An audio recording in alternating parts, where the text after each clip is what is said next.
Alright, magandang gabi na ho sa lahat natin ng mga viewers, Luzon, Visayas at Mindanao all over the world. Welcome naman sa ating panibagong video, panibagong reaction, mga ka-action, mga kakamping. Okay, una sa lahat, magpasensya nyo na po, medyo maingay kasi may lamay ho sa kapitbahay. Okay, so pag-usapan lang ho natin ito mga ka-action, mga kakamping, at ito ang malaking question mark, no? Saldico at Chis Escudero, isusuka na ba ng mga Bicolano? Bilang ako ay isang Bicolano, sinabi ko na ho na hindi ko talaga sila ipagtatanggol. Hahayaan ko po talaga ng investigasyon na gumulong at maghihintay ako kung ano ang magiging resulta. Pero ito lang ho ang sinasabi ko mga ka-action, mga kakamping. Kapag halimbawa man, mangyari at tumakbo sila ulit, hindi ko na po sasayangin ang boto ko. Diba? Hindi ko na po sasayangin ang boto ko sa kanila. Tama na yun. Diba? Dahil dito sa usapin ng korupsyon, wala tayong kakampihan. Kamag-anak man natin o hindi kamag-anak, kakampi man natin o hindi kakampi, hahayaan natin ang investigasyon ang gumulong. Diba? Dapat dito sa korupsyon, magkaisa ho tayo. Hindi perket kaalyado halimbawa ni Mr. President ay ipagtatanggol na natin. Hindi. Diba? Sa totoo lang. Kung bayan ang pinaglalaban natin, hayaan natin na gumulong ang investigasyon. Diba? Kasi ang korte lang ang makapagsabi kung sila ba ay may kasalanan. Kasi di umano, dawit ang pangalan ni Chis, dawit ang pangalan ni Saldico dito sa usapin ng flood control project. Diba? Kaya kung ako ho, ang tatanungin nyo, kung halimbawa sila pa ay tumakbo, hindi ko na isusugal ang kaisa-isa kong boto. Sa totoo lang, tama na yun. Oo, di ba? Ito po mga ka-action, mga kakamping. Nagkaroon po ng trillion piso march sa Naga City. Ito po ay sinalihan din ng mga kabataan. Ito po, panoorin po muna natin mga ka-action. On kasalukuyang programa, we ask everyone to come closer, keep the pathways clear, and remain where you are comfortably standing, so that we may all journey together with solemnity and order. At the same time, let us also care for our surroundings.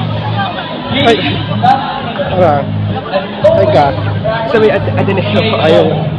Please, asado, salamat po.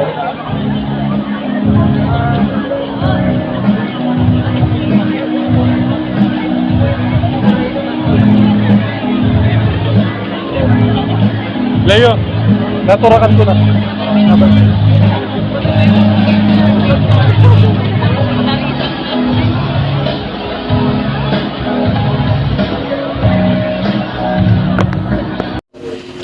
Yun na ho mga ka-action, mga kakamping no. Napanood na ho natin. Hindi lang po yan daan-daan. Baka umabot pa yan ng libo-libo. Diba? Mga 3,000, 4,000. Ganon ang estimate ko dyan. Sa laki ba naman ang ground na yan? Diba? Ang taong bayan hindi ho talaga nananahimik sa usapin ng flood control. Itong mga di umano yung mga sangkot. Ano ba ang sigaw natin? Diba? Excuse me. Ano ba ang sigaw natin? Ikulong na yan. Ikulong na yan.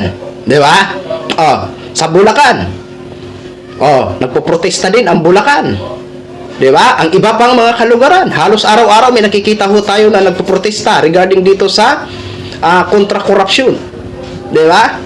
Kasi ito po talaga, hindi po tayo titigil hanggat walang mapapanagot. Kaya ito po ang sinasabi ko sa inyo, ina-advise ko po sa inyo. Wala sana tayong kakampihan kahit kaalyado pa yan ni Mr. President Bongbong Marcos. Diba? Hahayaan po natin na ang investigasyon ang gumulong. Hahayaan po natin na ang korte ang magpasya kung sila ba ay may sala o wala. Diba? Kasi dito sa korupsyon, sinasabi nga natin wala tayong didipinsahan. Diba? Kaya dito sa ginagawa ni Mr. President Bongbong Marcos, sana mapatunayan niya na wala nga siyang sisinuhin. At yan po ang isa sa mga tinatandaan ko kay Mr. President Bongbong Marcos at hinahangaan ko. Diba? Kaya mga ka-action, mga kakamping, kahit man kayo sa halimbawa taga Samar o sa ibang lugar at nasasangkot ang inyong politiko kahit sa di umanong mga corruption, wag sana nating ugaliin ang depensahan o ipagtanggol sila. Hayaan po natin na gumulong ang investigation. 'Di ba? Kasi tayo po ang nagdurusa dito. Sa totoo lang, 'di ba? Kaya suportado ho natin ito ang ginagawa ni Mr. President Bongbong Marcos.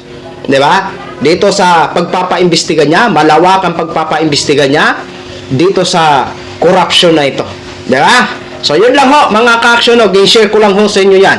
Maraming salamat po sa ating mga viewers Luzon, Visayas at Mindanao all over the world. Ako po ang inyong lingkod, si The Action Man. Good evening everyone.